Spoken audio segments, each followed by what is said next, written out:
Good morning, everybody. Welcome to the Flow Show, Wednesday, the 6th of August. We're at the hump part of the week, the middle of the week. Fairly quiet morning thus far. It's been fairly quietish since I've been back, so sorry about that, but I don't mind easing myself back into it. Morning, Kay. How's it hanging?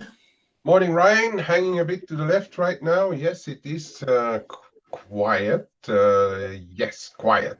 And we don't have much to stick our teeth in either until the 10-year auction and the Fed speakers later today. So, yeah, we could be in for a bit of a quietish session. Yeah.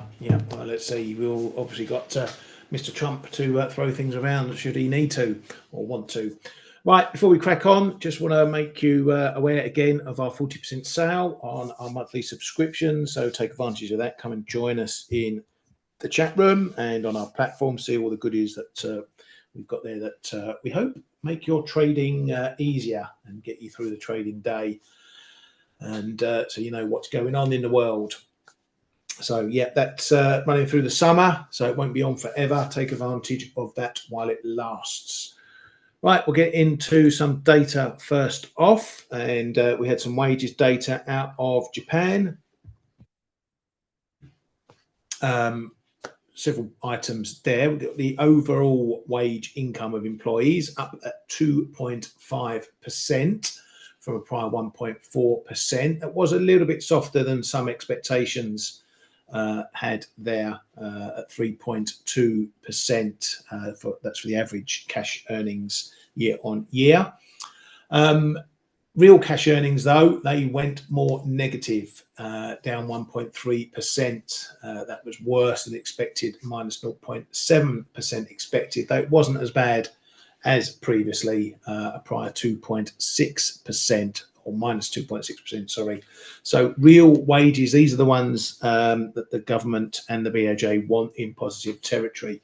So they're heading that way, minus 1.3 versus minus 2.6 prior, but they're not there yet in terms of turning really positive. Full-time pay as well came in at 2.3%, slightly softer than the 2.4% prior. Okay, those numbers, I mean, we've already spoke about yesterday about the talk average wage rising, potentially some 6%. Real cash earnings heading towards positive, but we're not there yet. Still a block that the BOJ's got to put in the wall. I would say so. I would say so, yes. It is something that they can still hide behind to keep their monetary policy stance quite tight and low. There is, we could argue there is progress, but the progress is just not fast enough to go all gangbusters on rate hikes again. So we may get one sooner or later, but these data are not specifically supportive for going early. Yeah, absolutely, and lots more things going on there. While we're in Japan, I did pop a story in our newsroom regarding rice in the Philippines, which may be relevant to Japan. The broad strokes of the story is that there's now a bit of a rice glut in the world, which is driving global rice prices down. Now, Japan, part of their inflation rises has been due to a poor harvest in 2023, which ran across 2024, which led to a shortage and rice prices jumping in Japan. That also had an impact on global prices. So that's put a bit of pressure on inflation. As I say, this cost push inflation that they keep talking about. Well, now we've got a glut and prices, global prices are coming down. Some prices, I think I read, were at 8-year lows. So that will ease, for Japan anyway, any import price pressures from rice, if they're still doing that, importing a load of rice. I don't know what the domestic picture's like for rice now in Japan, but at least some import cost pressures could be easing, which will filter through into the headline inflation numbers. Now, how fast that may happen, I don't know, but it sounds like it could come pretty quickly. So we could see some inflation numbers dropping over the months ahead. And if it's down to that rice inflation, let's call it that, then that will be the wrong sort of disinflation. So it's not proper disinflation, but it's what the Bank of Japan are looking at anyway. So you need to know your inflation, whether it's good or bad for the Bank of Japan. At the moment, it's the wrong inflation.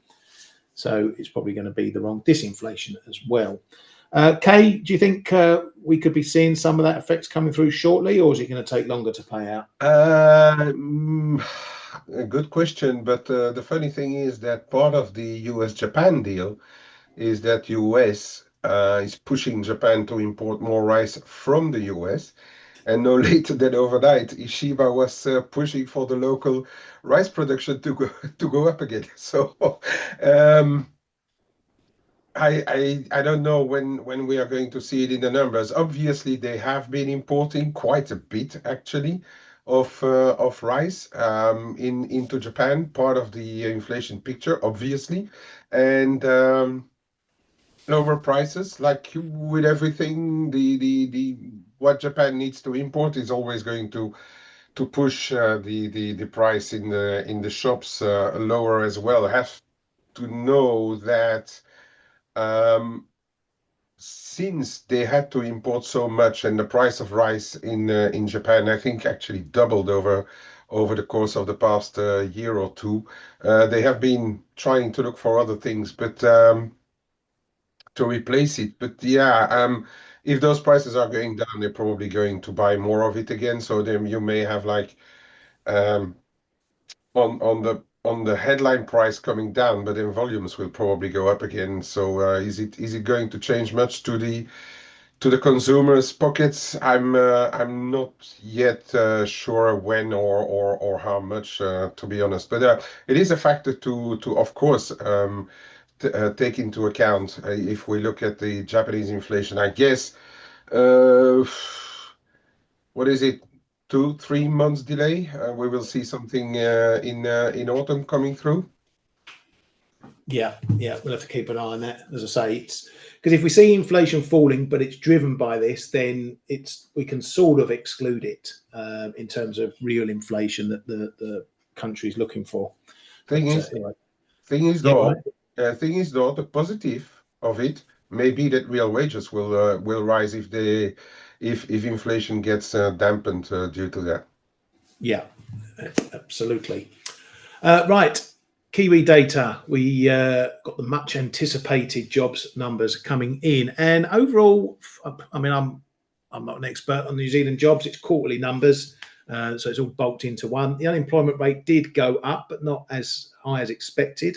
Came in at 5.2 versus 5.3 expected. The participation rate went down though to 70.5. That's not necessarily good news, but again, this is quarterly data, so it's a bit more stretched out. Labour costs, they rose more than expected, quarter on quarter 0.6%, although the year on year number was soft at 2.2%. I've seen a few comments saying that this makes the case for further rate cuts, Kay, but I don't see that in the data, but I'm not up Mm, to speed on what numbers they're looking at specifically for rate cutting. it's But it's in yeah, it's I think it's in the plans and it just comforts them to go for a cut. That is, I think, the message that we have on there right now. They last moved it in. Let me quickly look back. I think May somewhere, and it may be that we're in for another. I don't know, 1/4% or so rate cut. When are they meeting? Actually, I'm just checking my sheet here. Oh, the 20th. Yeah, I mean, why not? It is a possibility. Um, but as you say, I mean, this is not a bad report, okay? We could say, okay, the employment rate is above 5%, but then, yeah, as I'm not a real expert on the New Zealand jobs market either. Labor cost index a little lower. That may on the year on year, that is.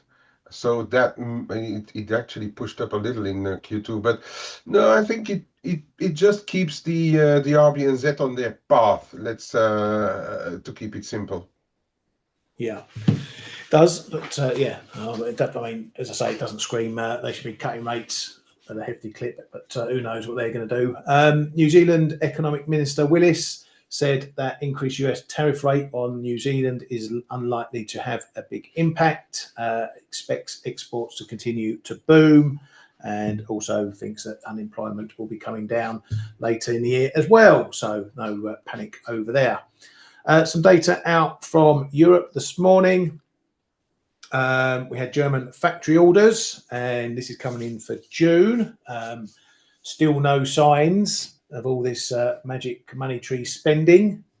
Factory orders down 1%, was expected to rise 1.1% from a prior minus 1.4%, which got revised up to minus 0.8%. So we're still waiting to see when we're going to start seeing some of this stuff coming through. We had that news yesterday that the German army had put in an order of 700 odd million to Rheinmetall, some vehicles. So maybe that will start showing up in the months ahead. But still, we're not seeing anything remotely looking like they've gone to work on all this money. Year-on-year factory orders were up 0.8%, again missing expectations of 2.1%, and the prior for that was 5.3%. We've had some construction PMIs out, all still looking a bit shit. Italy went backwards, 48.3. Germany improved a tiny bit, still negative. France still in heaps of trouble, 39.7, and the Eurozone measure as well, dipping back. The UK as well, seeing worse numbers, was expected to go up, but it went down. All of these still in negative territory. Retail sales in Europe came out. This calendar as a miss, 0.3%, but others had it expected at 0.3%, so it was there or thereabouts. We saw a decent revision from the prior minus 0.7 to minus 0.3. Year-on-year sales coming in better than expected as well. Right, that's it from that data. We have had ECB's Hawke Holtman in a piece yesterday and speaking again this morning, saying most of us agreed monetary policy now needs a steady hand and there's no need to cut interest rates again. His comments aren't really important because he's off at the end of the month anyway, and there's not another meeting that he can put his input into anyway, so pointless, but I thought I'll point it out anyway. US data yesterday, not a lot, but we had some trade balance data. I say not a lot, we had the ISM, of course. We had some trade balance data before that, and pretty much the big turnaround there. The trade balance improved slightly, which is obviously good news. Well, better than expected, minus 60.2 from minus 62.6 prior. Tongue-tied. Minus 62.6 expected, which was better than the minus 70.7. This has all been affected by the trade front running through April, May and whatnot. So this is a bit of a washout that we've been expecting. Exports, they flipped around from a big minus 4% loss to just down 0.5. Imports flipped around from a small minus 0.1 to minus 3.7. So really we can't get a full read of trade data at the moment until it all sort of levels out over the months ahead. We know we had all that blip coming in and we knew what it was going to do, improve or get worse for the US's case and then wash out, improve in China and then potentially wash out. So we're seeing the washout now. Right, onto the PMIs. So the S&P final number came in better at 55.7. That was a decent jump on the flash number from 52.9 to 55.2. So it improved by 5 little points there, which might have led you to believe that the ISM was going to come in healthy, as had all the other PMIs that we've been seeing, including that S&P one. But it didn't. It went backwards. It was expected to rise to 51.5. It dropped to 50.1, just holding above that contractionary level. It was probably the worst type of data you could get for the Fed, because while activity has come down, prices went up from 67.5 to 69.9. Again, was expected to come down, went the other way. Employment also came in softer, 46.4 new orders, again dropping as well. So not good data, bit of a rug pull, but it didn't hit the dollar as much as you would expect. One reason being, I've been banging on about all week, is that yields are sitting on some levels. US yields are sitting on some levels. Yields didn't go. That's why we only saw a minor reaction in the dollar, quick reaction that recovered pretty quickly thereafter. Kate, what did you make of that data? It's I wouldn't say stacking up a bit, but it's working into the narrative. NFP, now ISM. Yeah, What's it's next? CPI. it's unfortunately working against what would be well, what both the Fed and the U.S. administration would want is lower prices and better employment. And we had exactly the opposite in the ISM, which is not a great picture. Yeah, the dollar, as we were saying yesterday as well on the show, it doesn't seem that the market is ready to go really sell dollars again. Yeah, we're seeing the euro dollar push a tick higher a bit. The cable is hanging around at 133. Aussie, yes, pushing up. Kiwi, yes, but it's not like really breaking any real levels, right? I think it's just the mood, the kind of in the market right now, and perhaps a bit. Not confused, but yeah, a bit of a question mark. So we know that employment is, and I've been saying that so often, is going to be extremely important. But then, yeah, the price component is not really bringing yields further down. So yeah, I think the market is just in a bit of a wait and see perhaps mode. We also had that 3-year auction yesterday, wasn't great. So not really pushing yields lower either. Yeah, I think it's a bit of a coin toss on those rates right now, and that is where the market is at. We could argue that we are in the summer lull now, but with all that tariff back and forth still ongoing, I doubt that the market is really has really gone on holiday. So I think sooner or later we will have pretty decent moves. Um, yeah, I think it's just the mood in the market right now, Ryan, saying that okay, now we sit here.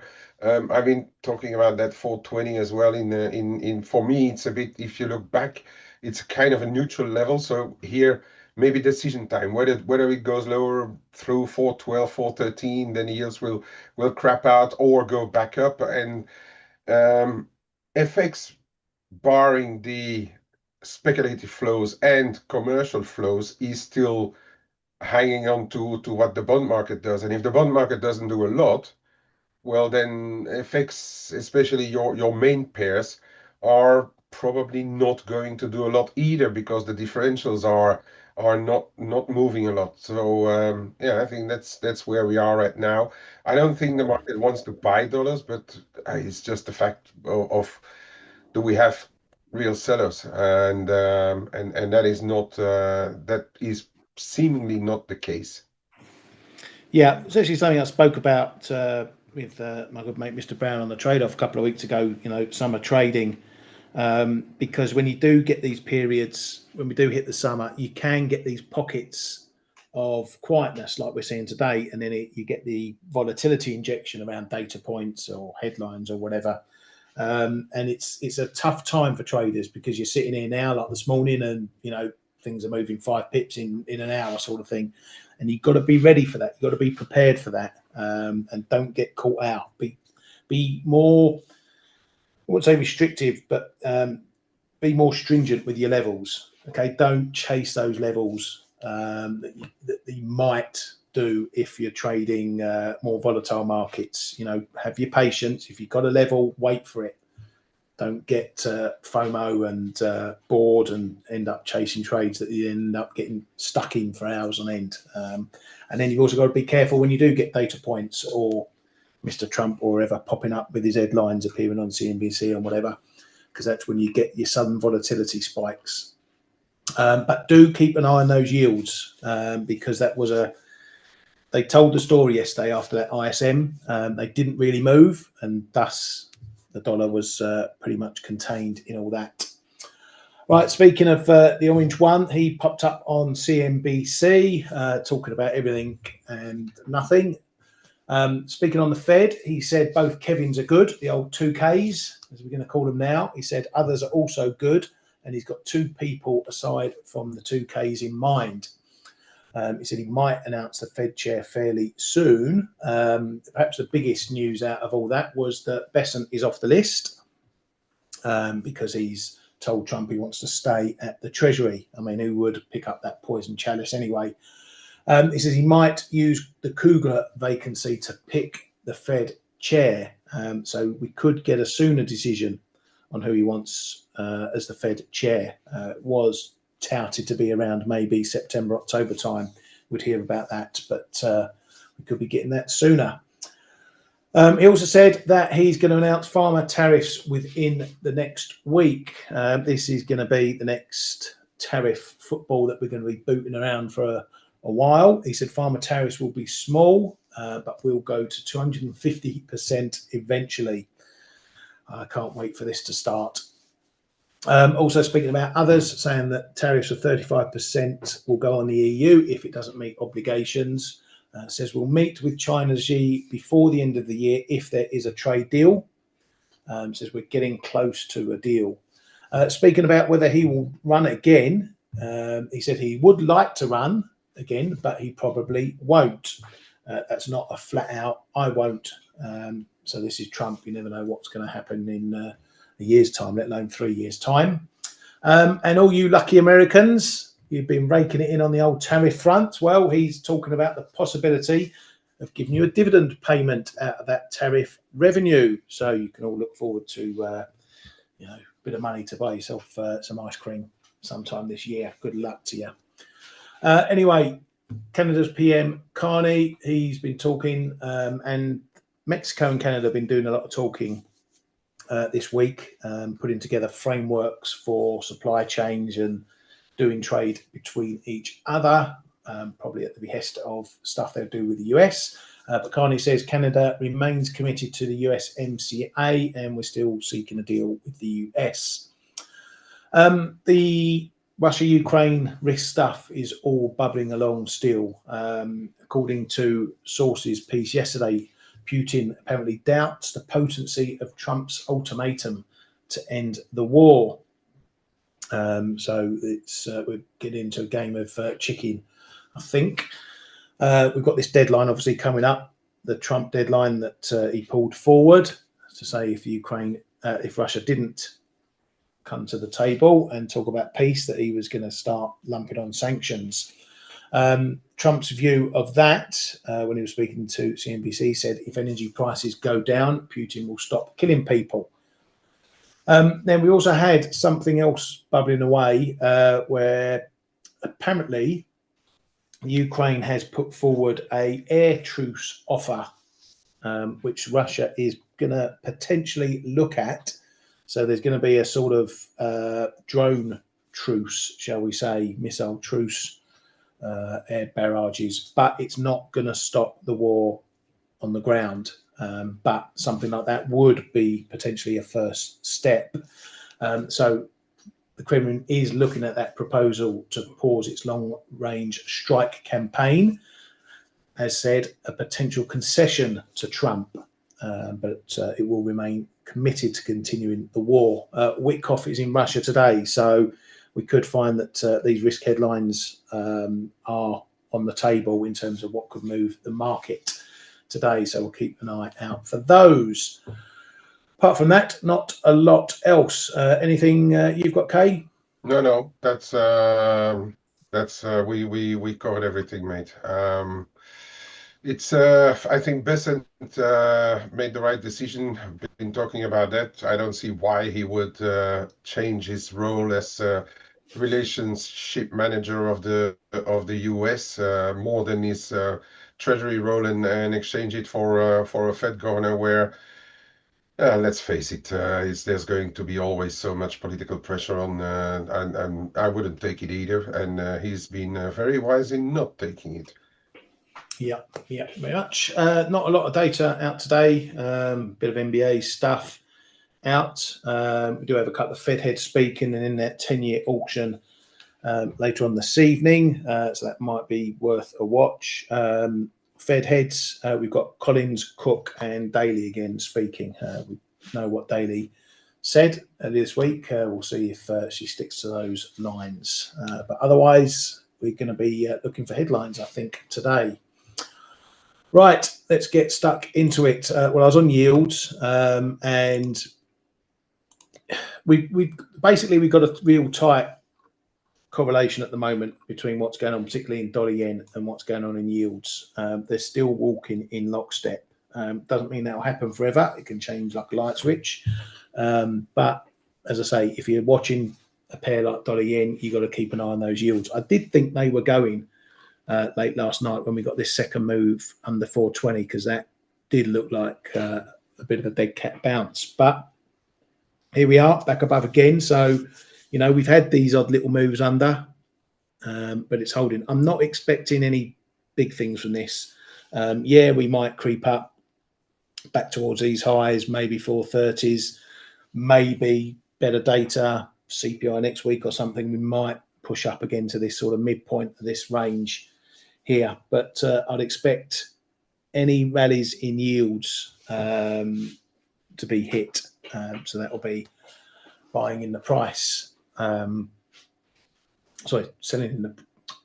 in the price if we see yields rally. I'm getting myself confused now. So yeah, so maybe we get a push up, and the dollar may follow that a little bit, but I think we're probably in for a bit of sideways action here in yields, and the same as we're seeing in the buck as well.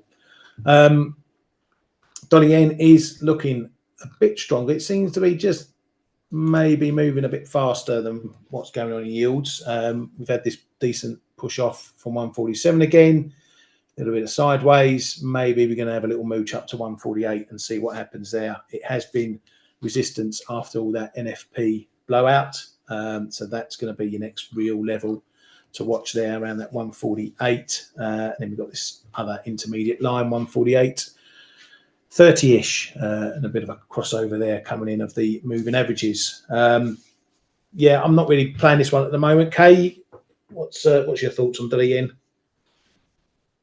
Double push, mate. It's not only dollar yen that's pushing higher, but if you look at what's happening in the market right now, the crosses are being pushed up again. I think the market is still, as we were talking about it, still not convinced to be long yen for longer.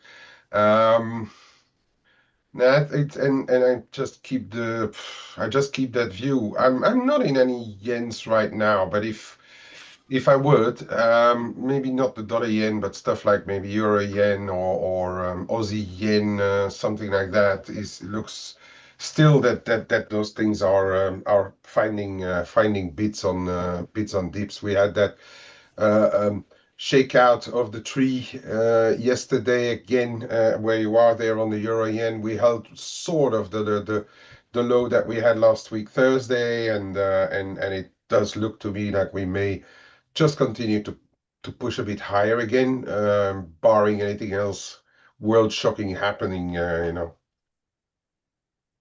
Yeah, I'm a bit neutral on this one. I mean, I've probably over the last few weeks I've been bullish, bearish yen, and now I'm back in the middle. But that's what these markets do for you at the moment. It is tough with all this Trump stuff going on. It can flick like a light switch. You have a bias 1 minute, and it can flick around the next minute.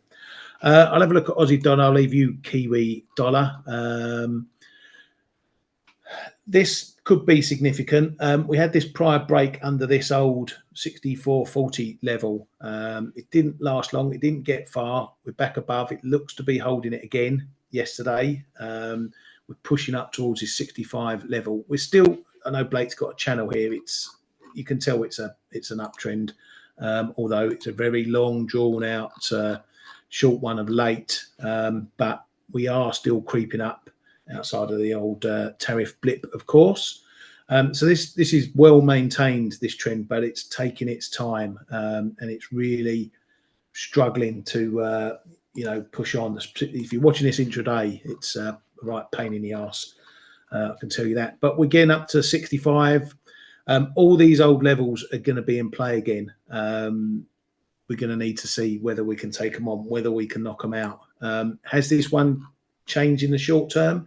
We'll have to wait and see. If we can't get through 65.10, say today, then maybe we're just going to be heading for a bit more sideways, or that could tell us that we may be going to have a little bit of a mooch lower. My big level under this 64.40 is down at 63.50.60. That line right in there. There's a bit of a historical one as well. Kay, this was all nice and tight in a year. We are seeing a bit more volatility coming in. It is willing to range a bit more, but it doesn't look like it's ready to go any which way. No, I've got a potential new channel forming as well. With 64 2025 is going to be quite important there. That low that we just had last Friday. That's going to be important. But again, as we come to 65, the figure, we've seen that trade in the past as well. It's slowing down. And we may have trouble to get above, let alone reattack the 65, 35, 50 again. So we need to keep an eye on that. I think if it goes above 65, we may go relatively swiftly to 65, 35, 50. But then again, I mean, we're looking at the next hurdle. I am a bit positive. I am small long Aussie dollar. I'm small short Euro Aussie again. Euro Aussie is obviously also linked to risk somewhere. If either equity markets stand up or we get some positives on some trade or some war thing, may be also risk doing better. And also one of the reasons I'm relatively positive towards the Aussie is that Australia has been left towards the low end of all the trade and relationship stuff, because they are, even if they are tariffed, they are only tariffed at 10%, where the rest is rather anywhere between 15 and higher for some currencies, the BRICS under some others as well. So I'm relatively positive towards the Aussie, but it's really slow going. Yeah, and keep an eye on this 64.80 line as well. It's just one of those intraday. You watch it for a bit of a pivot. We held below it. Now we've broken back above it. So any dips back there that hold, at least intraday, then it might give you a bit of a base to go and take out 65, 65.10, something like that. But it's those sorts of levels you want to be waiting for. I wouldn't try it here. 64.90s if you fancy being long. I'd wait to get a little confirmation of something like that, maybe for just a little scalpy trade. I'm keeping an eye on Aussie Kiwi because I still fancy this as a bit of a range play from some of these bigger edges that we've got on the wider range. I'll stick it on that one. You can see what I'm talking about. We've had these big old ranges and these intra ranges. I'm still looking to maybe play those ranges, but it is looking a bit supported at the moment. It is looking quite bullish. I don't fancy getting long, but I was looking maybe to start getting into shorts if we ticked into the 110s. But this price action, looking a bit bullish. So if we do move up, then I might be a bit picky and wait till maybe the mid-high 110s up to 111 before I start nibbling in shorts, because I don't want to go if around here to find that it does move up there. So I'm just trying to be a bit picky, as I say, with my entries, try and keep the position as improved as possible rather than getting a bit of FOMO and just jumping in a bit too early. This one, short term, it looks constructive for a move up higher, and then I'll be waiting to play the edges of the wider range. Right, mate, I'm going to ping it over to you nice and early if I can do it. Let me, because there has been some requests for the Kiwi as well. I just wanted to show that range. I think that may the range after the prior channel has been violated a couple of times. There may be a new little channel forming in the Aussie dollar. I just wanted to show that, and that is really with 64.2025 the main support. But on the Kiwi, and yes, the report wasn't bad. Kiwi got a bit of support, but then it's trying just to hang to trying. It's like a cliffhanger trying to get back above the cliff, but having trouble and running out of power, it seems. This needs to break above this 59 20 30. We are right on there. It is a bit of a zone. Yeah, people are have this I don't know where those fibs are, but I'm trying to look. Yeah, you see, I mean, it's coming around there as well, 30 30 35 34 as well. It's really, this zone needs to go to get a chance to get back into the 59 60 70 80, where we had those that activity as well. I know what people are going to say if we get back up there, potential formation or so, but it is still struggling a little bit. And as Ryan already mentioned, Aussie Kiwi is mildly supported, but really trading in ranges. Um, and this one also testifies that if you look at, I'm going to have a quick look at the euro dollar.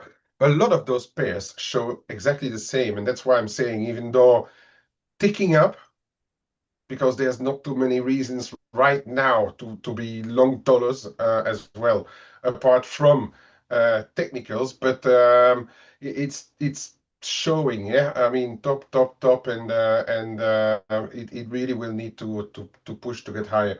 Did we get any news there? Because euro just popped. No. No. Okay, and this is the euro dollar picture, and you look at it, that euro dollar picture, and you look at that Kiwi picture, it looks a bit the same. Although I'd argue that the euro is looking a little bit better. We're just moving through that 90 zone here. Had a bit of a kind of fragile, I would call it, trend line, but it did respect it for a while. Also respected the 50% of the move lower. We are right on it right now.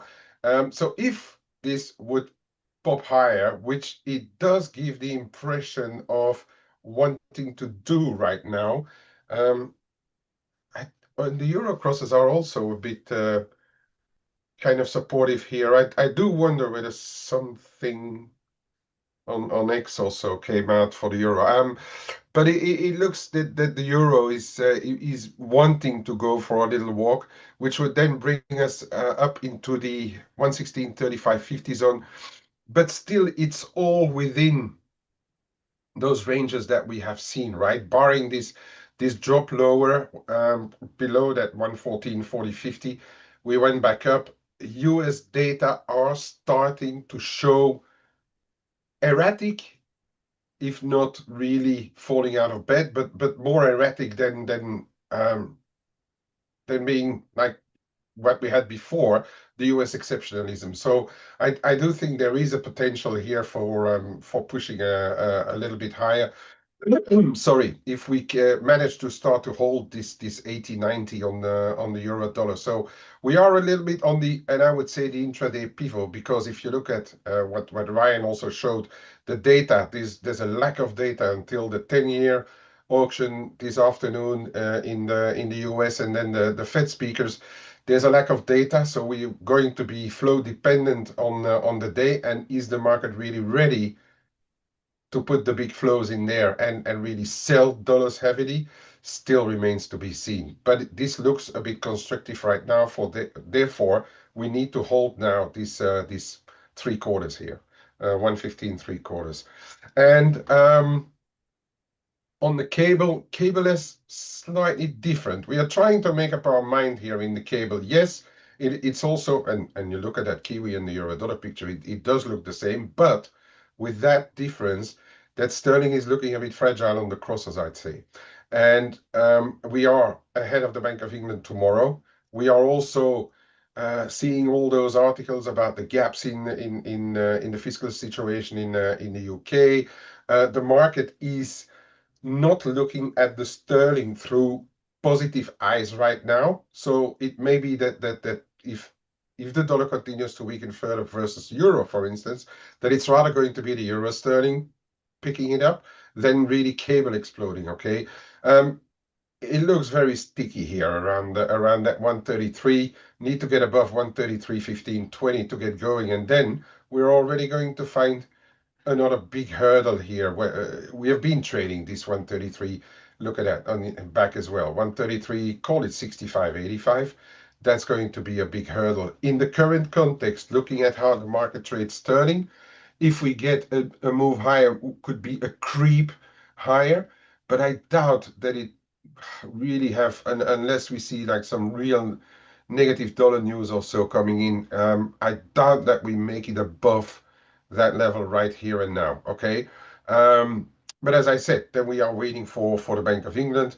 Could be that the market continues to be defensive on the sterling, thinking that the Bank of England will be a bit on the to the dovish side with a cut. We will have to see obviously who is voting for the cut and who is not voting for the cut. There is an interesting thing as well, but we will talk about that tomorrow, all the different scenarios that we can have. But all in all, sterling may be a laggard if the euro dollar continues to push higher. Inversely, if we get back below that very tiny range here that we have on the cable, we may have a look at 132.5 if the dollar makes a comeback.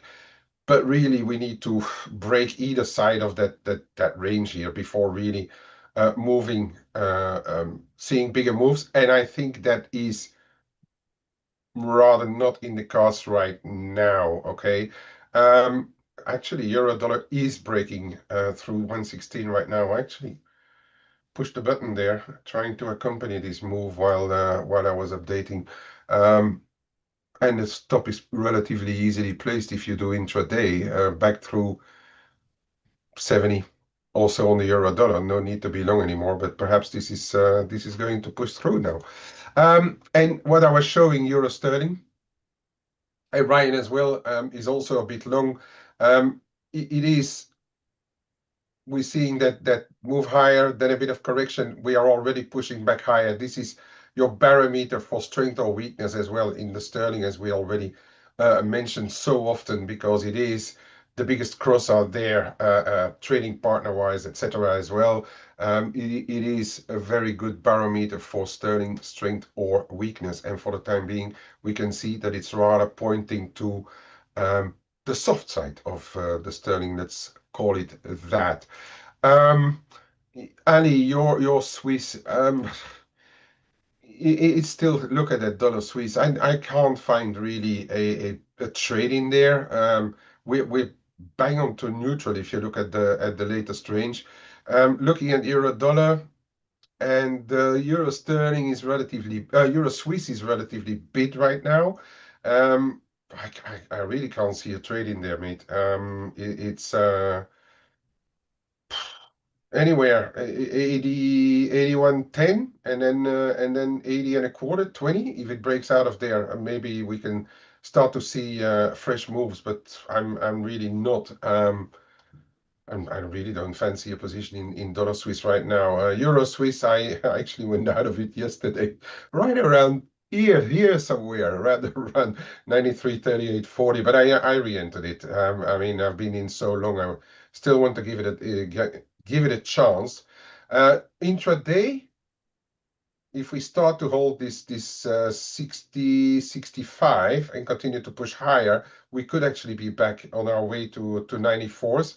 But beware if it goes back below 93.30, yesterday's lows, then we could just continue to mooch around here in the Swissy. And I'm just going to quickly show the metals because again we have the same scenario. We had a couple of um, sessions where the US has been buying it. And again, we don't see the follow through in Asia, which is quite interesting because I think this is going to be the condition for a bigger move to hold and to stick. For as long as we don't have it, we are, I think, going to see, unless we see big moves to the downside on those yields here, but I think we are going to see this kind of seesaw moves continue. Is there a reason to be short? No. Are the short-term bulls getting tired? Yes. And they're getting tired on every blip. There seems to be decent interest on every time. So I think somebody may be playing like a bit of a channel or a bit of the range on gold. But the intraday is a bit of a difficult picture because also now this 33.70.75 is again not holding. So there is a chance that unless the dollar continues to weaken, what we see actually right now, there is a chance that we go back to 33.50s, maybe even 33.45, and then see what happens there. But as I said, the US is buying gold, so be careful with the US session again. If they do it again, that means that somebody is working a program, and then it could get also back interesting. Okay, silver is looking pretty good. It is back in the channel. It hesitated for a long time around 37, 30, 35, 45, 38, 48, back above, back into the channel, looking positive, but again, um, we're capped here around the 37.90, which I also highlighted as a level. I think more a bit range on the intraday, but the global picture still looking a bit more positive than gold, I would say. So this one is looking still rather positive. If we get this line may start to get watered down a bit, so I would rather say like watch 37.30s for real support. If we get back down there and hold it, then maybe next time we can push through this 37.85.90. Okay, last one for the road, and I know Ryan is also very interested in that one. The dollar makes it ran short. If to me, I mean, we had very close to 19, but no cigar, and it ran short, and now it's undergoing the laws of gravity again, held by a bit lower dollar. We have Banxico tomorrow, so tomorrow remind me that I need to talk about Banxico, okay? But this looks failure again.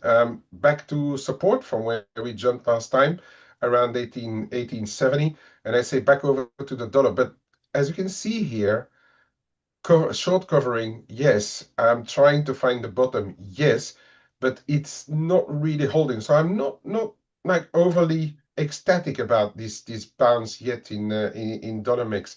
And Scheinbaum and Ebrard and everybody is trying to do their utmost best to find some solutions with the US as well. So quick one before we go, Ryan. What's your impression when you know, on this mix when you see this? Yeah, I've been saying it for the last few days. You know, we've had a decent bounce, particularly off that Mm, 1850, which was a big level. You know, been waiting for forever. But it's I don't think it's out the woods. And yeah. that fourth time through that old 50 fib, you've got it as the I don't know if you got it as a fib there. That 1877. Yeah, I mean, if it holds here 1870s, then it might give it a bit of a springboard to go back up towards those highs. But if we're under 69.70, I think we might be looking at some of those lows down towards the 60s and 50s again. What is that 50%? I don't get it because I Mine, have this move lower, and the 50 comes in around 1891 too. yeah, no, it's of the bigger April 2024 rally. This one? Oh, Yeah, no, 2024. yeah. From Okay. 1636 up to the high, the Yeah, 21 yeah, high. here, 1877. Yeah, 21 here. Okay. Yeah. Yeah, one could argue that's a level as well. I mean, it's building a lot of levels now between 18 and a half and 19. yeah.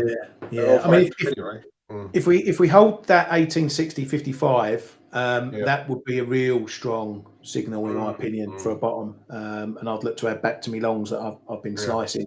We So could I say there's almost, Yeah, we could say there's not too many reasons to really hammer it right yeah, down right now because there's enough uncertainty over trade, etc. And we've got Banxico tomorrow, so maybe the market is going to wait. And actually, Banxico is expected to cut by 25 tomorrow. yeah. So You know what needs to happen with this one, okay? If it breaks 1850, then we're going lower. yeah, But if it holds just above that, matching that prior low before we got that 1850 test, some might call it setting up head and mm. inverse head and shoulders there. Alrighty, Yeah, but you're doing it too now.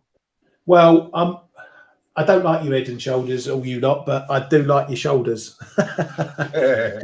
if it's my 1, 2, 3 pattern. If we get a hold around that 60, yeah. If we hold that 60, I'm more interested in trading the shoulder than the when the neckline breaks and move up Right. lower.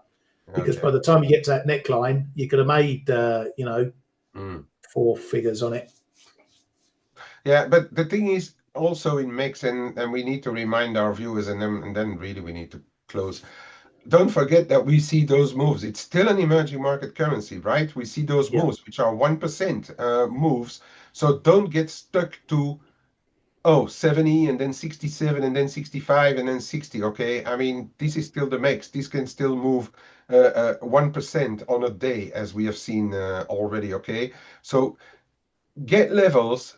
First of all, leave a little bit of space to your levels and then take into account that you're not in dollar mix. Usually, you're not in dollar mix for 200-300 pips. You should be taking those moves into account, okay? Because if you're in it for 200-300 pips, you can be rather sure that you're going to be stopped on any flow that hits the market. You're out. So Well, the look at spread will those probably levels kill in you. it. Wait, sorry. The spread will probably kill you. Yeah, absolutely. So I mean, you have to look at emerging market currencies with a bit of a more of a bird's eye view than you may be on stuff like euro dollar or cable also. And with that, Ryan, back over to you, mate. Yeah, thank you very much, mate. Great stuff as always. And we'll call it a day for today. Thank you, everyone, for coming to the Flow Show. Do have a great rest of your day. Let's hope it livens up a bit, but with volatility that we can actually trade. Have a good one, and we'll catch you all tomorrow. See you later.